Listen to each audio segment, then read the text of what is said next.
Topic: Part 8 of Unshaken, Real Stories Part 2 Inches with guest Kevin Anthony Johnson, Dr. Eubulus Timothy, and Steve Tulowitzki. Host of Journey to Self-Love Coach Chloe Timothy, Episode 53 and 54.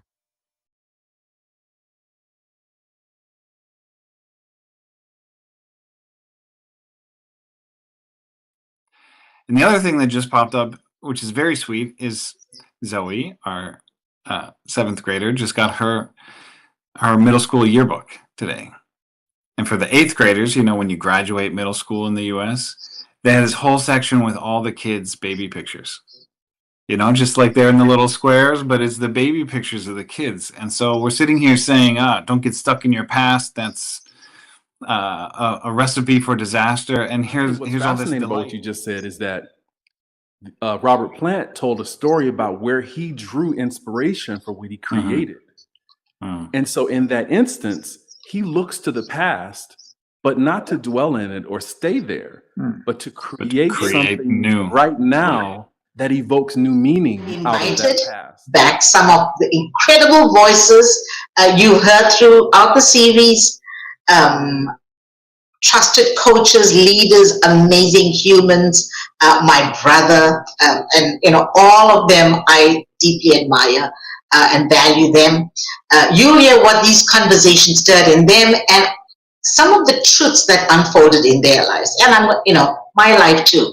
But the most powerful breakthroughs, they don't always show up in perfect quotes or polished insights. They show up in lived moments.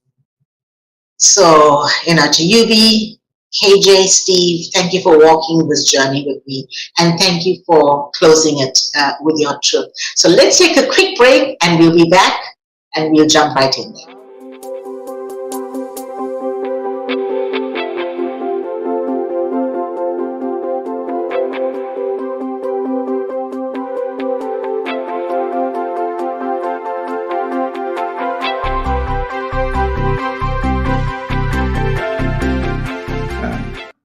And so I think how we go forward, but sometimes the past does hold us back, especially if there was, we talk about trauma and what happens and how we cannot get over it and how, and we keep going back like a bad algorithm, keep pulling you back. And we have the fear that settles in. And I think we spoke about the fear of fear. We forget the memory, but we remember the fear. And anything and everything is the trigger that takes you back to that fear. And so, but it's how we overcome and what should we do to overcome and how we use the past as the foundation to build the future in the present. There's Hollywood love and more propaganda and what it's supposed to be and what it can't be. But I feel as you get some of these really basic aspects of life down into fundamentals, like that ratio, love is connection divided by separation. So where there's more connection, there's maybe separation. We need some of that. You're going to have conflict in a relationship, in a marriage. You think, is it going to break up? But if there's more separation, if there's more connection than separation, then it comes back and that separation fades. But we've learned from that, distance makes the heart grow fonder. You got enough separation, but it's at risk, and then the connection comes back. So I have 4 equations like that. I'd love to hear, what that, from all of you, what's stirred by that? Okay, it looks like we're on the love trail now. Where's your negativity bias now, huh? Too much connection. Let's hear. I have an opinion, and love, the separation sometimes is good. Complete separation, like a separation for good, is sometimes good because there's also a thing called boundaries. Yeah. We could. Complete separation, like a separation for good, is sometimes good because there's also a thing called boundaries. Yeah. We can love, we can connect, we can do, it can be messy. But when love takes away who we are, that is not love. No, that's separation from who you are. Yeah. Yeah, I totally agree. We need it's like an ROI equation, right? The denominator is the investment and the top is the return. We need to separate from toxins. We need to see what the toxins are, separate those out so that we can connect with nutrients, nourishment. Yeah. I'd add that a good friend of ours, Eubulus, you may have met him, I don't know, but Tony Schwartz has this idea called the Energy Project, and he's done this work for a couple of decades now. But in one of his presentations, he says this phrase that has always rung true for me, and that's that everything pulses. And I have taken that as almost like a little mantra for myself, that even in relationships, whether it's with my kids or my loved one or my significant other or friends, when I'm apart, that's for me to be in the world and growing.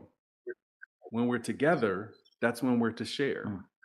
And for everybody to acknowledge the difference in me or the non-difference in me, and for me to do the same for my colleagues or my friends or my loved ones. So it becomes this experience of we're both apart in the world, experiencing something, growing. We come back together, we share what we learned, and we grow together. But we also are introducing ourselves afresh. Because when we do this, we don't come back the same. Even if we didn't do much, we're out in the world, we're experiencing something, good or bad or indifferent, we come back together and we're different.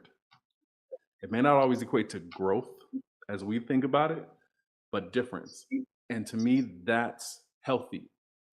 When we're together, and this is why I think in my own, I've done some reading on it, but also I think just anecdotally, the pandemic had its effect on couples severely because they were together almost all the time. And that cadence of going to the office or going to pick up the kids or going to sports events wasn't there. And so the tension of them being with each other and not growing became too much for their relationship, and it shattered it. Now, they didn't have some people had great relationships through the pandemic, but they had great habits of separation and connection, more than likely. So that's how I'm feeling your theory. You know Yeah, what? I think so. I agree with you on that. And because I see, when you talk about the pandemic and those lockdowns, there were marriages that were on the brink that managed to heal. And there were healthy marriages which fractured, or relationships during that time. So yes, the importance of separation creates this ability of wanting, of missing, of being able to actually really understand one's true emotions of love. Do I really love this person, and do I really need this person, or I can actually manage without this person? And that's the danger of separation at times. Well, actually not a danger, but reality of separation. We know that famous line, absence makes the heart grow fonder. But out of sight, out of mind too. Out of sight, out of mind. That's a good one. Yeah, that's so the mind and the heart. They're different. Yeah, again, the mind and the heart. And yeah, I think that equation of yours works. And we do know, again, from a neuro scientific point of view, how the brain works.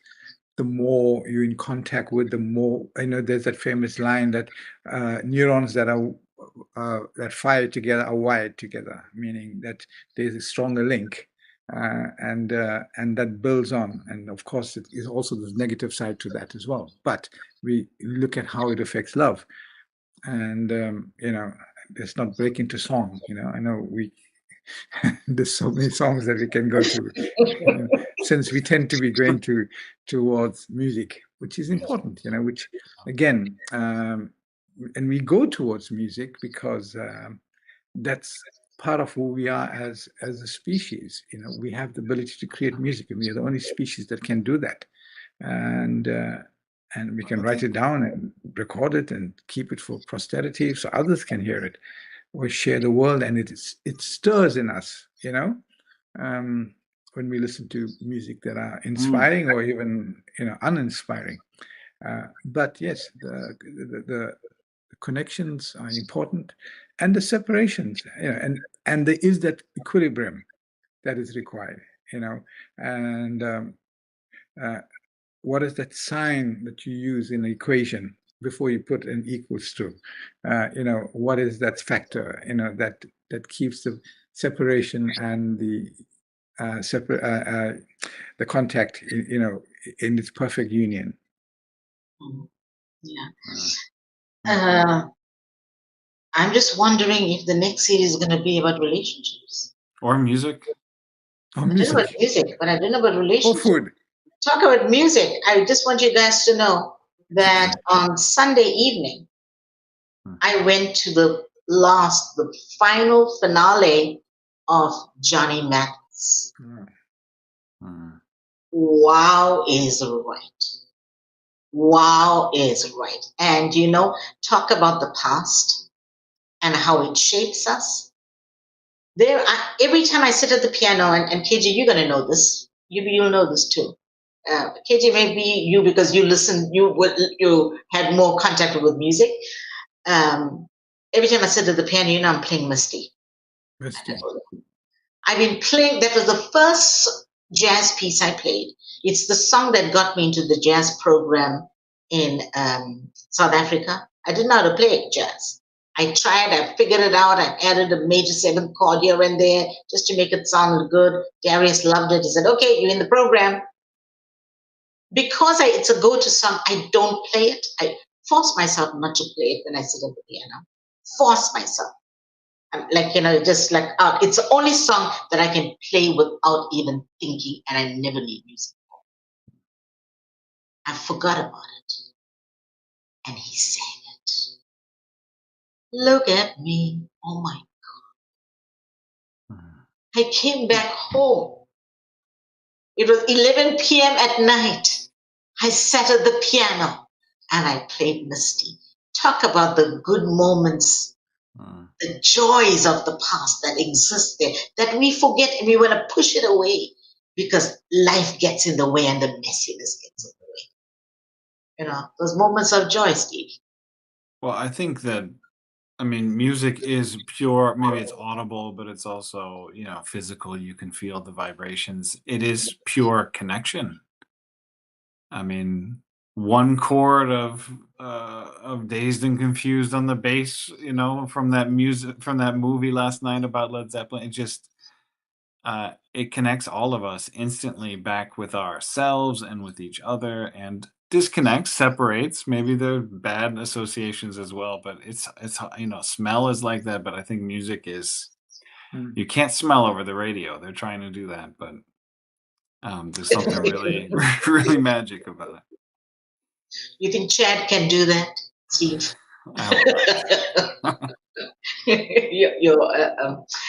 Okay, so, you know, before we close out, I would love if there's any story in your life that has happened or that has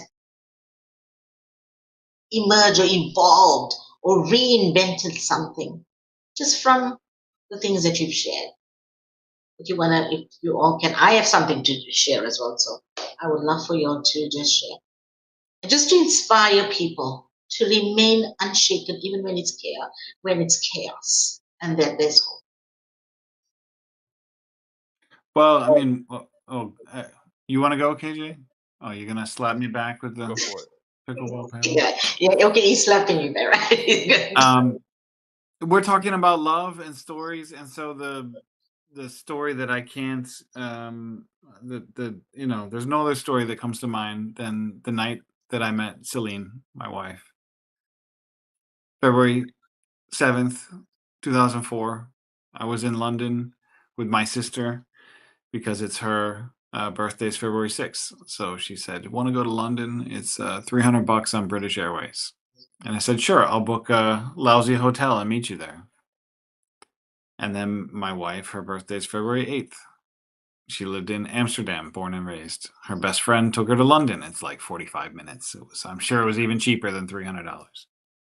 And so the night before her birthday, about 11:30 p.m., after the pubs had closed, but when guests at the hotel had one more hour in the bar at that hotel, I was in line to get a beer, and Celine was standing there, and she raised a glass to me, and I sort of looked around and was like, surely that's not me, but I raised the glass back.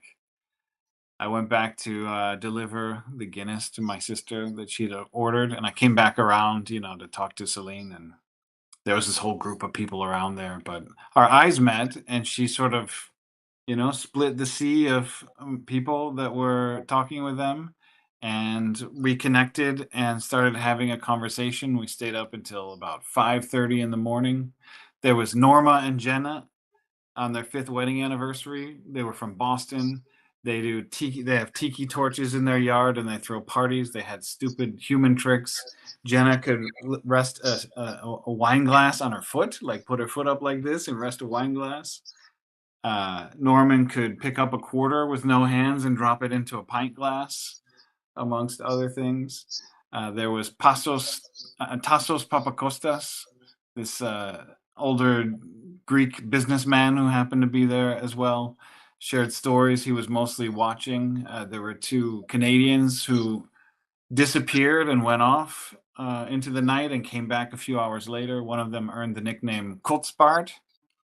So I don't know in Afrikaans if you could understand Kotsbaard, but it's Dutch for puke beard for obvious reasons.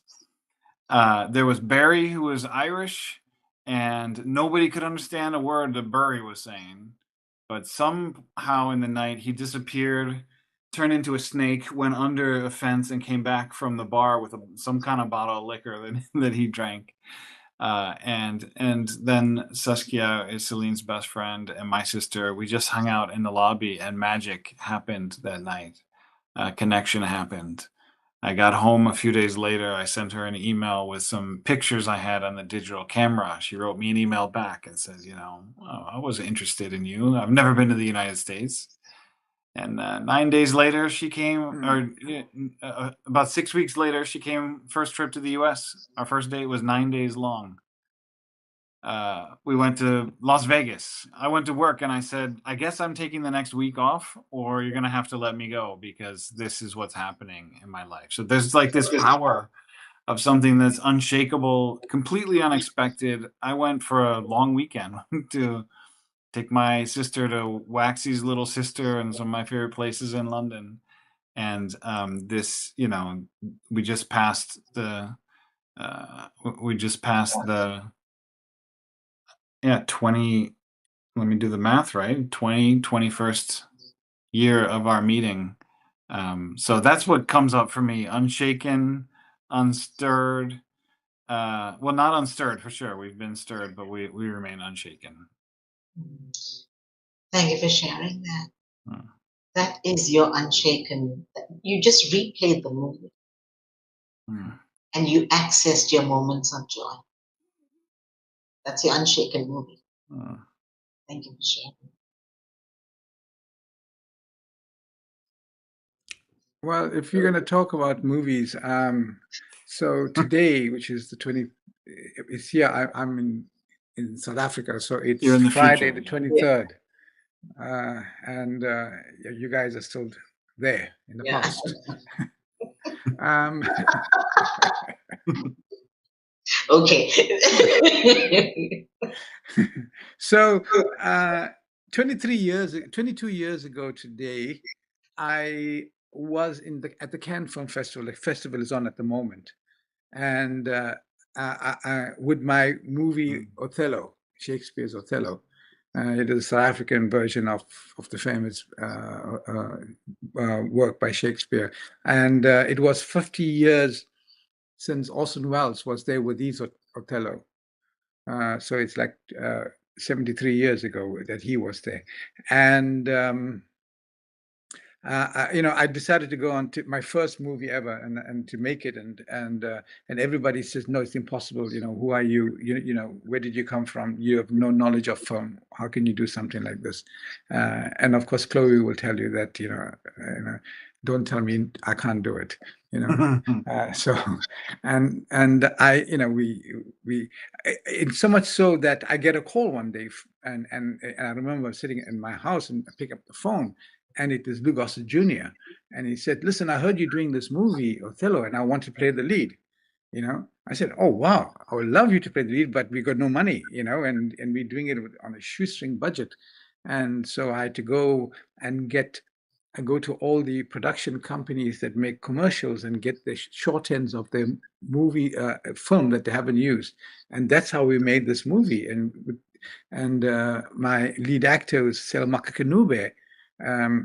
Went on after he shot the movie, he got to play Othello at the Royal Shakespeare Company in Stratford-upon-Avon, and from there he got picked as Mufasa for the West End, and then he ended up on Broadway playing Mufasa in The Lion King. So he moved on, and then the guy who played Iago ended up in Law and Order and Lost and all sorts of other shows after that.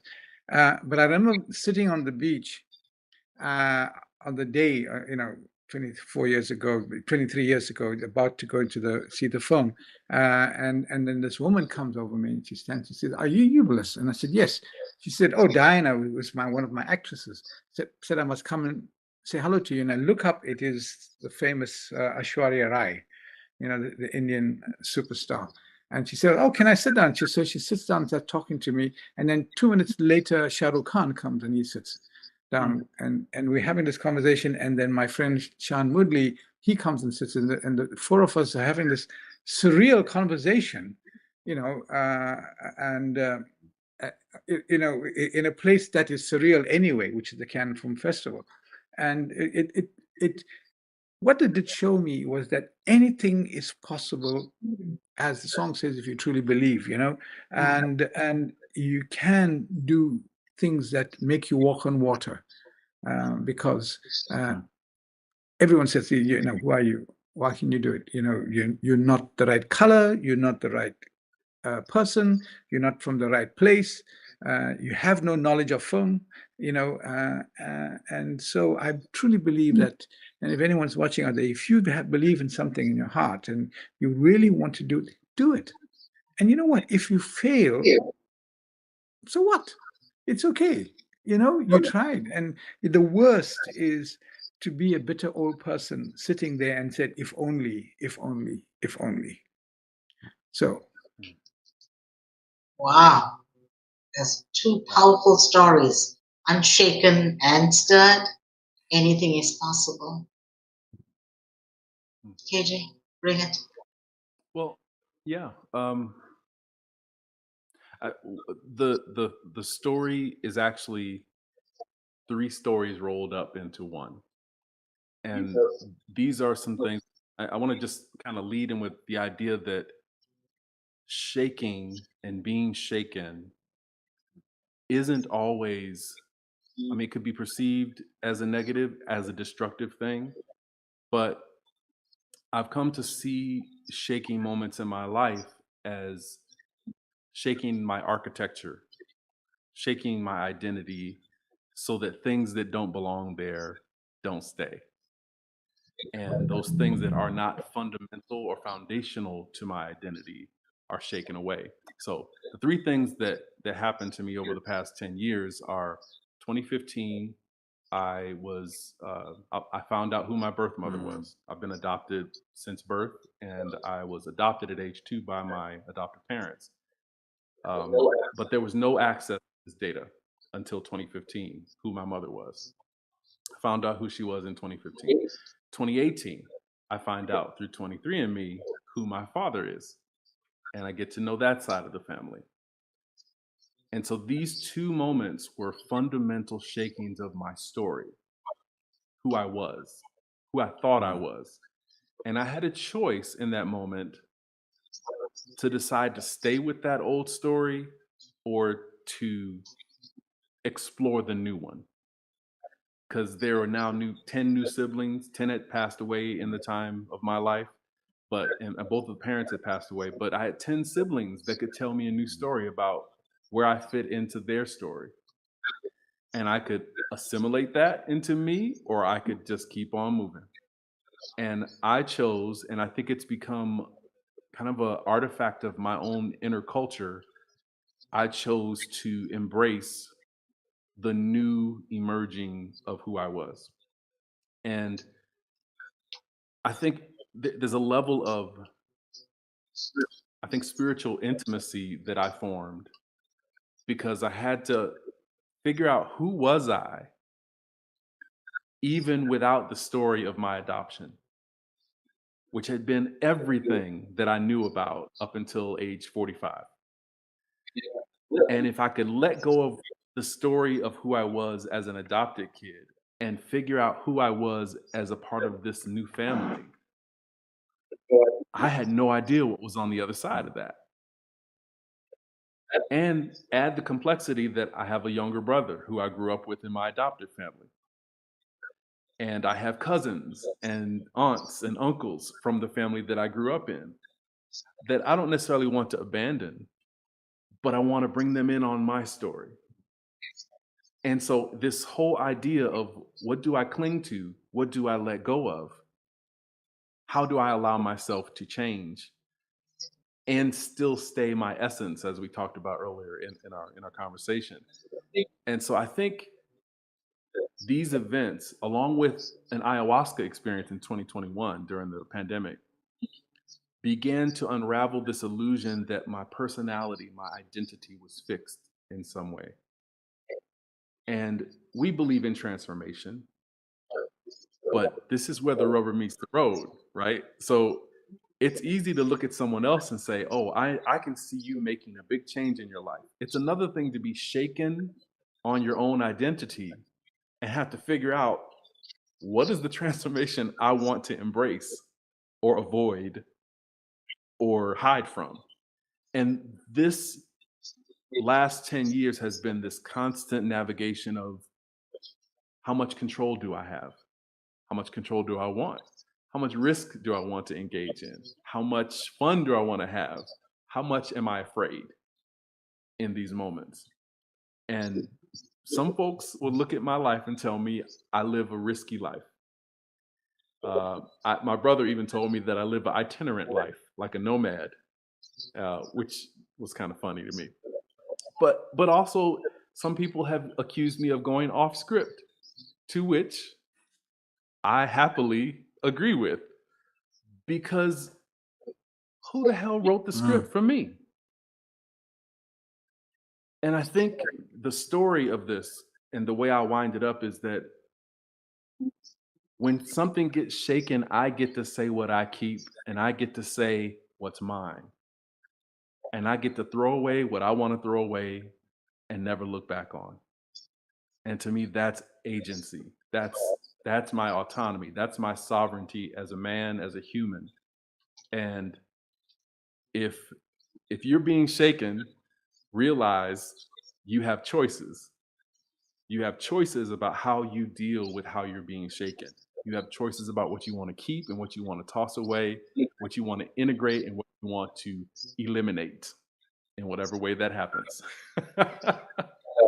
And to me, that's the truth that I'm sitting with.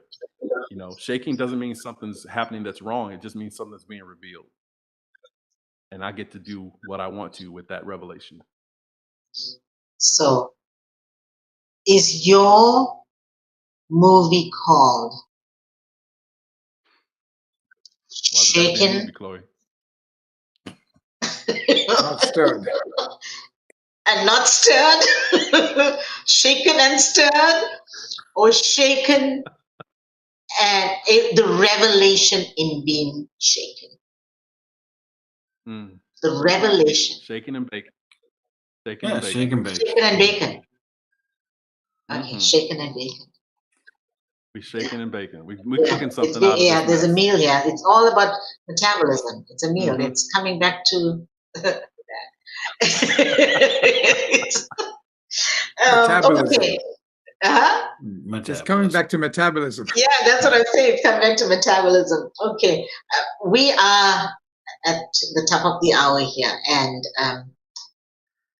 I want to take 2 minutes to share a quick story. And all of you know that I've been in this relationship for 6.5 years. Right. I was asked to speak to a woman at a women's conference, a huge women's conference, and a few weeks ago, about 3 weeks ago. And I spoke on a model that I created called the crown model. Here's, you know, the model. One of the things about the crown model, I spoke to all these women. One of the things was, how do you speak up? How do you speak your truth and not be afraid? What makes us stay in a relationship, even if it's not serving us? Is it fear? Is it fear of loss? I spoke that. And I even said to the woman, I said, I'm not saying go and divorce your husband. I'm not saying break up with, I'm saying be courageous enough to speak up. Because one of the things that I didn't do in my marriage, and I was with him for 29 years, I wondered if I did speak up and push back, what would have changed? I wonder, but I didn't because I had fear. So 6.5 year relationship. There was some elements of the old relationship in it. So then I came home that night. On the Sunday night, I was with my sister. Maybe knows the story. I was with my sister, came home, and there was a conversation. And I said to my sister, I'm saying this. She said, but you can't. I said, no, I told an auditorium full of women, speak up. Tell the truth. I have to speak my truth, even if if things are at risk. And I did that. All hell broke loose. But today, my heart is at peace because I feel good that I finally spoke my truth without fear, fearlessly. I was shaken, but I'm unshaken. The core of me will never be shaken. I am Chloe. That's who I am. That's who I am. Everything else is shaken. Chloe stays. I am Chloe. So that's my story. Now, what do I call myself? I can't say shaken and bacon, but I'm going to say shaken and unshaken.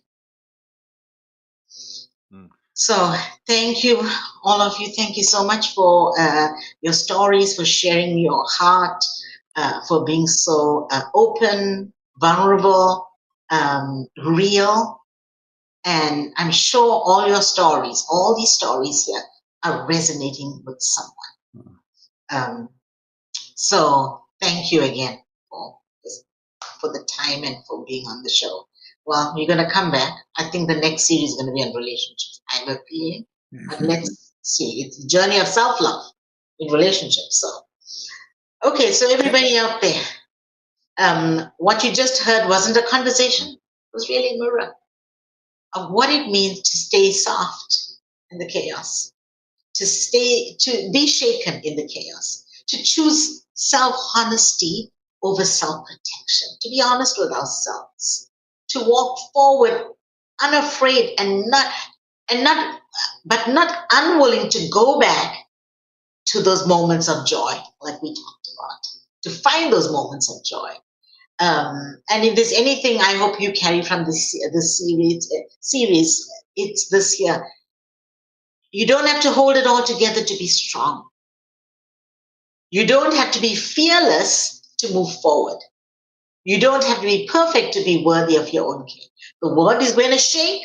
Things around you will shake. Things in your life will definitely shake. But you can stay anchored in what's real. You can come home to who you truly, truly are. The one thing that is unshaken. What is true? That's you. So here's a final thought hack in the series. Even in the shake, I don't disappear. I return to myself. Let that be your practice. Let that be your promise. And above all, let it be your truth to stay and remain unshaken, even when everything inside and around you is unshaken.